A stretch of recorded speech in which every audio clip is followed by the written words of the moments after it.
I'm Zola Levitt.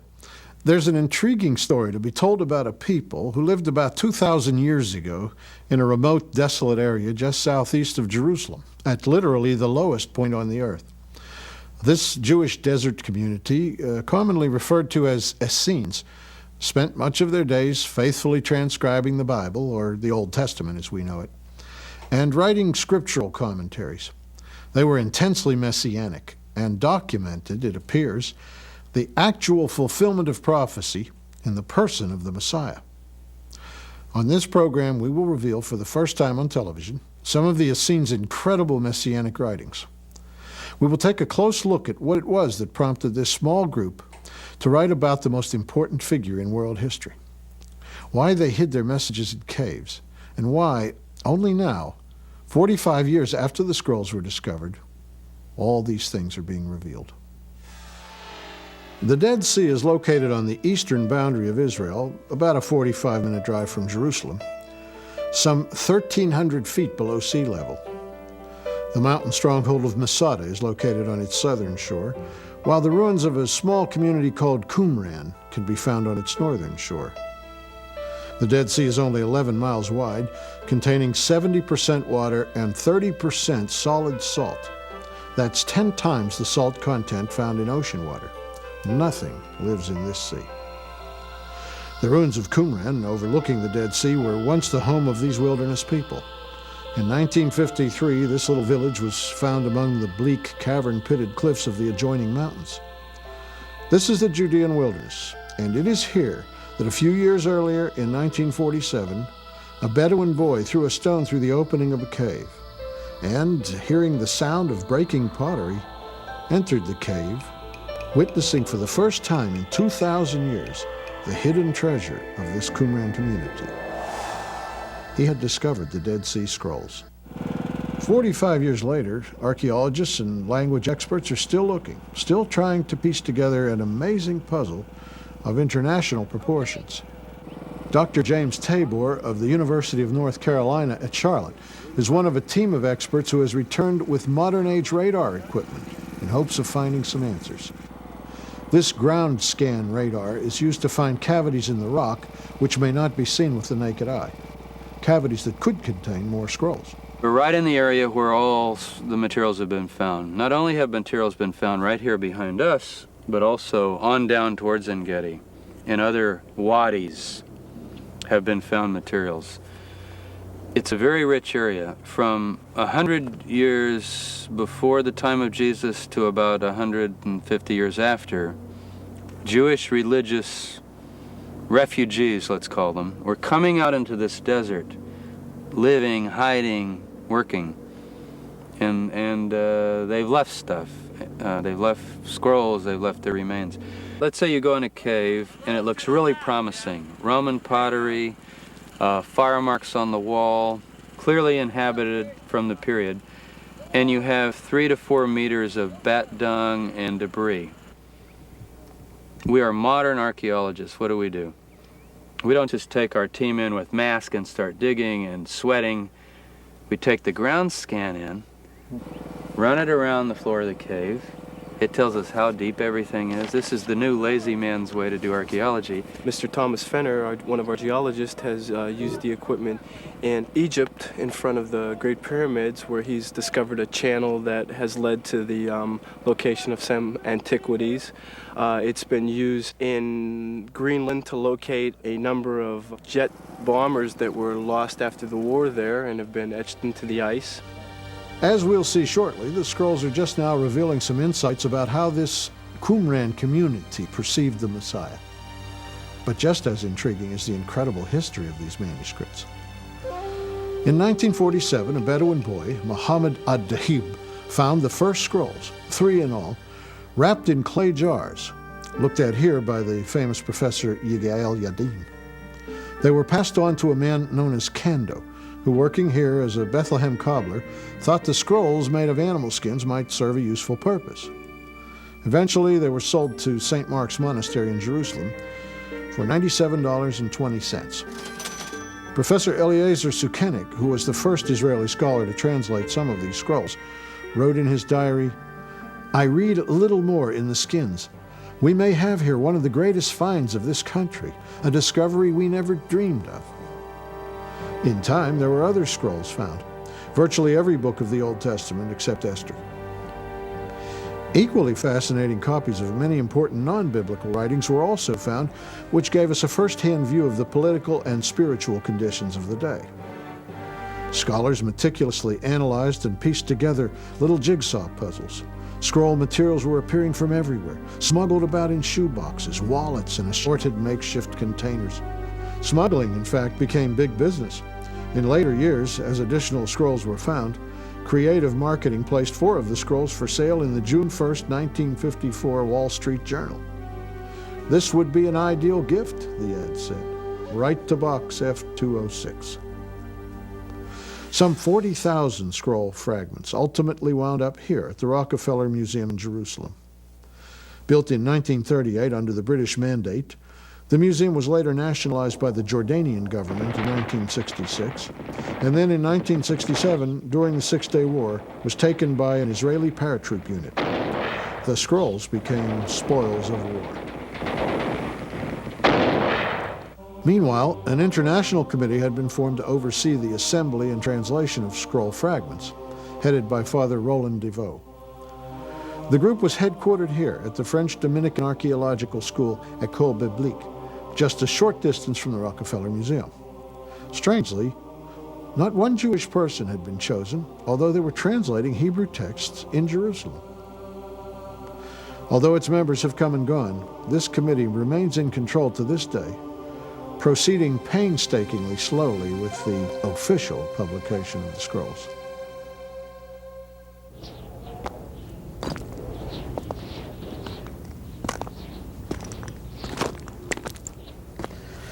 The most famous cave in this drama is cave number 4, jutting out from the cliff where the tourists can see, as if it had something special to share. I talked with Professor Tabor about this cave and about the whole issue of secrecy. There were 800 fragments of scrolls found in that cave, and very little of that material came out until last week. Well, I can almost infer from what you're saying that somebody read these texts and said, I don't think we should release these things. There are all kinds of conspiracy theories that have been proposed, theories just about scholarly jealousies, who gets to have their name on these texts. There's been alcoholism involved, there's been incompetence, there's been all sorts of things. It's not a pretty story. Boy, but everybody involved is not the bad and everybody's not good. But it's a mess. Everybody agrees it's a mess. Well, sure, and it is in the average office too, but 20 centuries we've waited for this I'll give you an example. The group of other documents called the Nag Hammadi materials were found about the same time. You can get numerous editions now in English of all of the material. It was brought out rather quickly. And with these materials, it wasn't. So what happened, actually it took until the 80s until the pressure really began to build.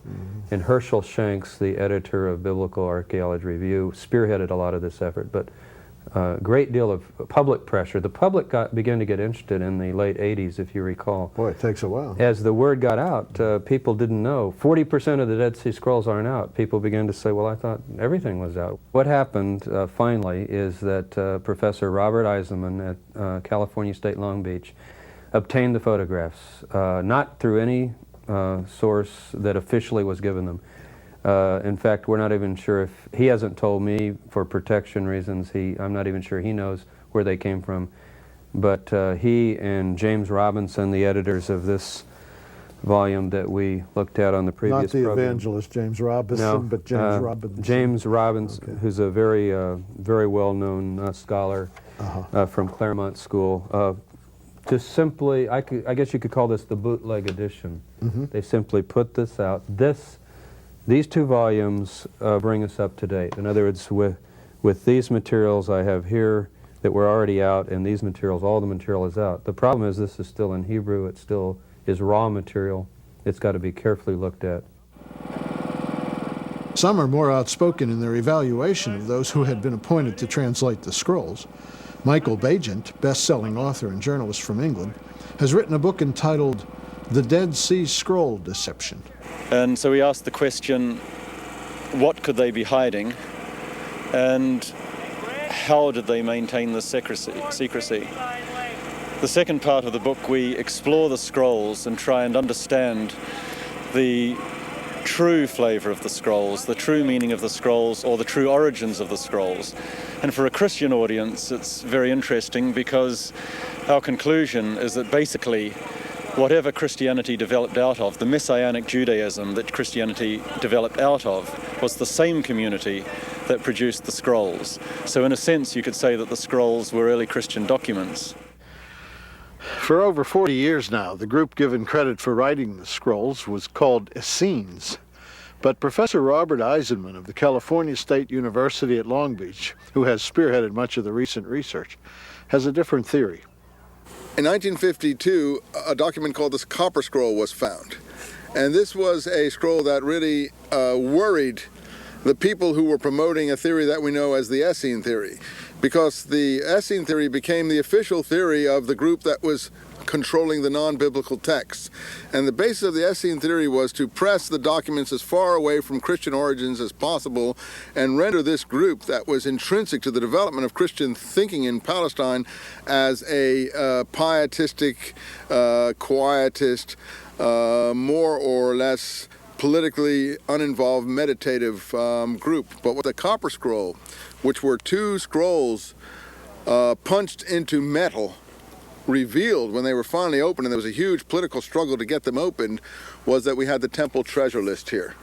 And you say, well, what would that matter? It mattered because this pietist, quietist, retiring group that was apolitical, etc., why would they be interested in the temple, first of all, and why would they have a temple treasure list? And what it implied was that we had a group here who was in fact not this pietist, retiring group, but a more activist, militant, aggressive group, probably connected with the uprising against Rome, and the temple treasure list that we found in Cave 3 probably related to the attempts by the revolutionaries to sequester the temple treasure in the face of the coming Roman armies. And that linked this group very closely to the uprising against Rome from 66 to 70. We feel that this movement, the movement we have here, is really the better name for it than Essene or even Zealot is the Messianic movement in Palestine. We've said that this literature is tremendously Messianic. At the beginning we were seeing documents having to do with two messiahs, but we were also seeing documents having to do with a single Judeo-Christian style Davidic Messiah too. And in the unpublished materials we're even seeing more of this kind of material relating to a kind of normative Judeo-Christian Davidic style single Messiah.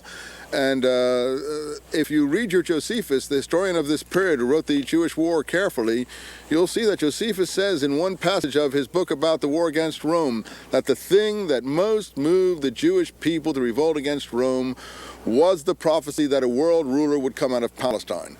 That tells us that they were moved by the Messianic prophecy, and that the revolution against Rome that we often think of political was in fact not simply political but religious and messianic. We think we have here the literature of the movement. We don't say it began in the 1st century. It leads up from the Maccabean period in the 2nd century BC on up through the Herodian period into the 1st century. We think we have here the literature of the Messianic movement.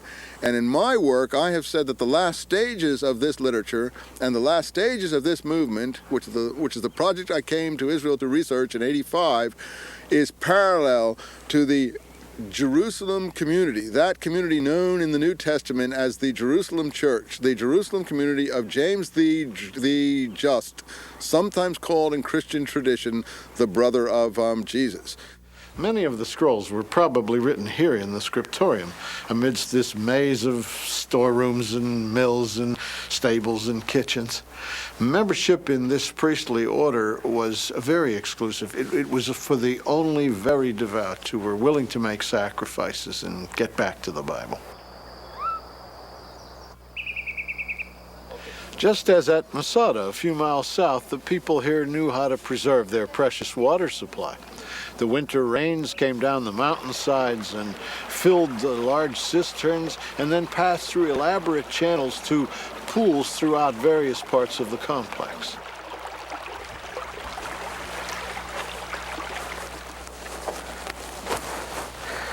This little bath, the mikveh, was used in ceremonial cleansing. They would enter here and dip themselves under the water. It was much like the baptism that John the Baptist preached in this very same wilderness, here where the Jordan River meets the Dead Sea. These people were Jews. They rose to pray before dawn and they held to the Sabbath rigorously. They had a community council of 12 with an inner group of 3. Jesus, of course, had 12 disciples and that inner group of 3, of Peter, James, and John. The Qumran group had sacred meals with prayers, much like the Last Supper or communion. They talked about the Ruach HaKodesh, the Holy Spirit, and about the last days. In the year 68 AD, fearing the oncoming Roman troops and certain plunder, they took their scrolls and hid them in the caves up on the nearby cliffs.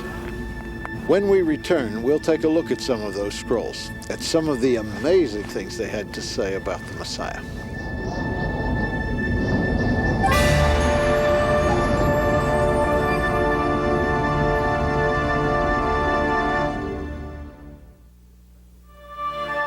This special program, Secrets of the Scrolls, is available on VHS video cassette for $19.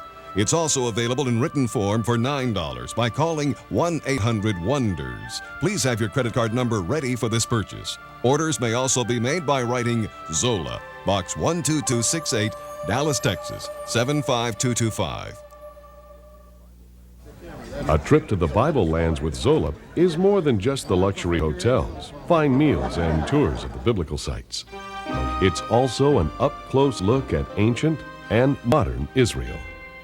We're in the area of Tel Marisha. We're excavating an underground cave system from the Hellenistic period, from around 2,300 years ago. Underground, some people are excavating, and the group that we're seeing up above here are sifting, looking for the smaller finds, for coins, for small shards, and things of that nature.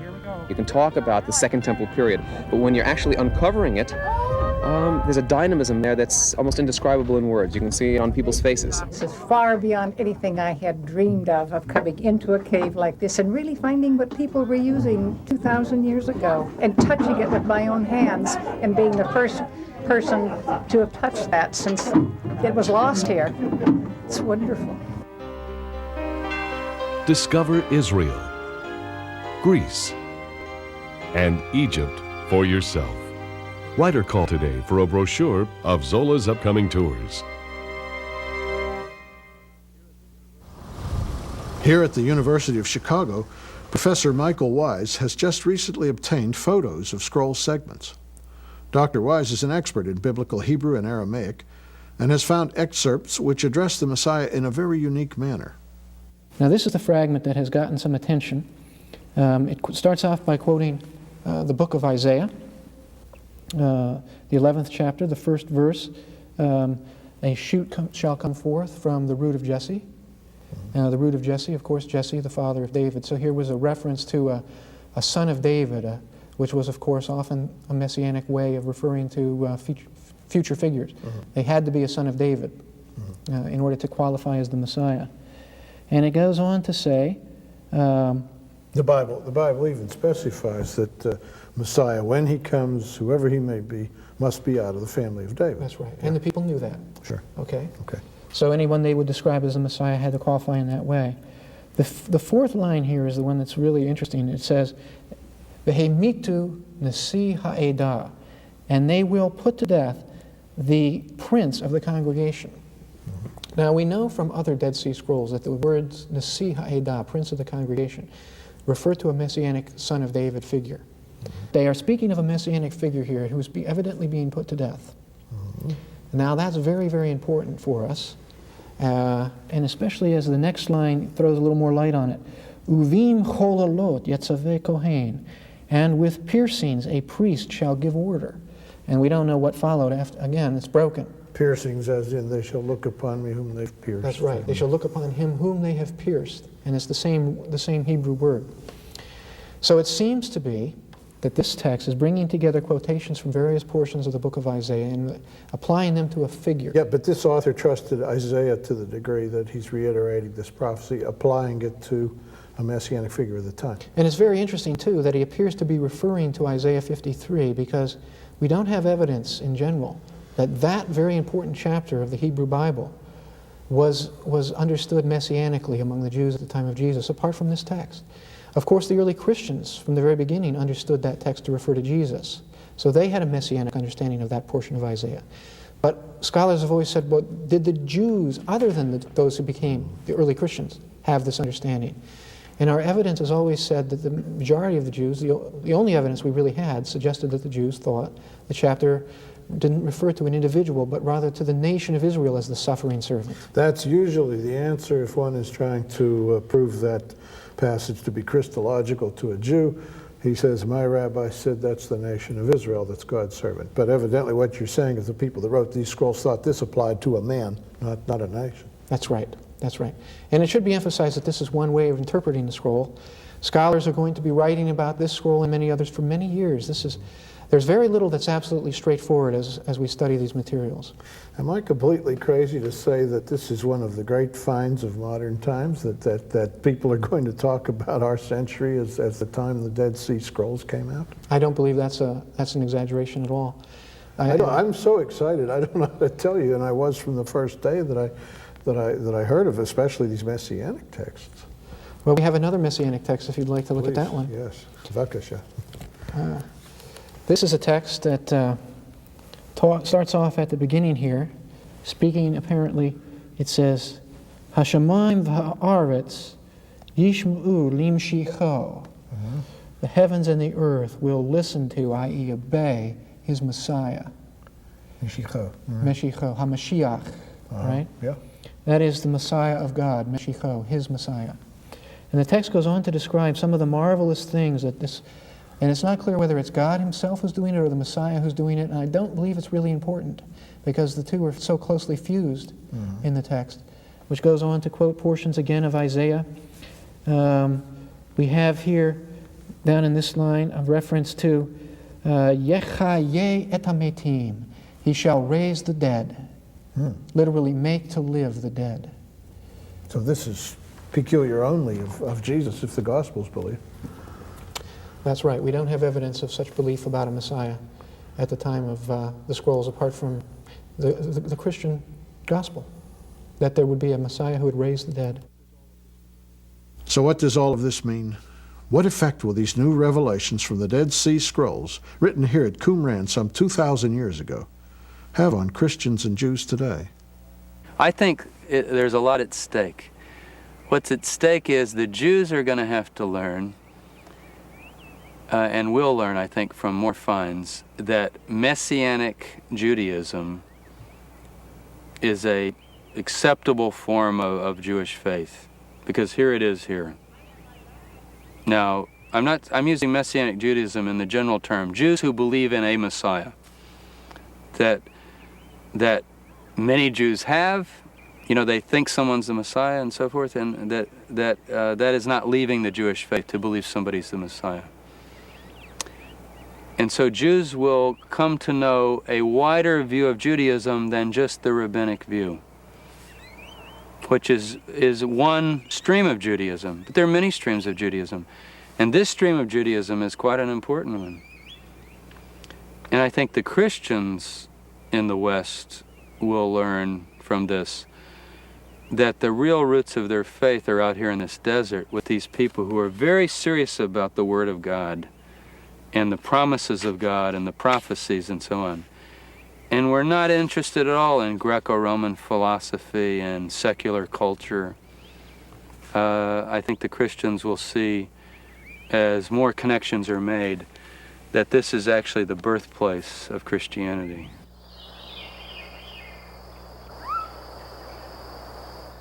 Well, we should appreciate that we're just scratching the surface of this profound subject. Some of the information we've presented this evening has just been uncovered within the last few months. And I must say, not all scholars agree on the findings. There are Disagreements as to translation. The Hebrew language was written without vowels for some time, and when scroll writers write without vowels, some words are up for grabs a little bit, and different people take a different view. And so we've listened and we've considered all sides and tried to present the different sides. But all agree, however, that these wilderness zealots were anticipating a Messiah. Some imply that he could have been Jesus of Nazareth. Biblical terms like Son of God or Branch of David, stripes or piercings, being put to death, raising the dead, of course, all ring a familiar chord. Well, stay tuned and we will keep you posted. For most of the viewers, you'll see more of our coverage on the scrolls within the next few weeks on our regularly scheduled weekly telecast. Please check your newspaper for listings. And you can call or write for the videotape of this program or the special booklet we have prepared called Secrets of the Scrolls. The videotape will be $19 and the booklet $9. Those prices are easy enough to remember. You can just call our number, 800-WONDERS. Operators are standing by now and are always on duty. You can write to our post office box if you like, Box 12268, Dallas, Texas, 75225. I hope you will get these materials. As Dr. Wise and I were saying, this could well be the find of this century. The videotape, again, everything we've done tonight, $19. The book, $9. And as we say at the end of all of our programs in the Hebrew language, Sha'alu Shalom Yerushalayim. Pray for the peace of Jerusalem.